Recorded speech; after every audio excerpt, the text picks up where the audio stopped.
možemo reći da postoji nekoliko modela koji govore o tome da će se vrlo vjerojatno u užem mediteranskom bazenu pojavnost i intenzitet maslinine muhe smanjivati vremenom i da će se brojnost i pojavnost šteta širiti prema rubnim sjevernim područjima uzgoja masline.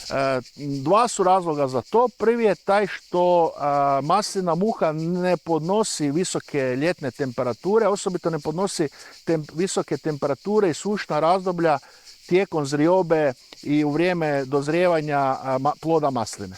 Tako da se talijanski neki modeli govore o tome da će se maslina širiti prema višim nadmorskim visinama i na sjeverna područja Mediterana. Već sad se primjećuju neke promjene u tom smislu da je u užem mediteranskom bazenu zapravo jako teško uzgajati maslinu bez navodnjavanja i bez dodatnih agrotehničkih mjera koje štite maslinu od ekstremnih temperatura. Vremenom ćemo mi i sortiment tome morati prilagođavati, a onda ćemo vidjeti i kako će u našim podnebljima maslinina muha se ponašati obzirom na te promjene koje će se događati.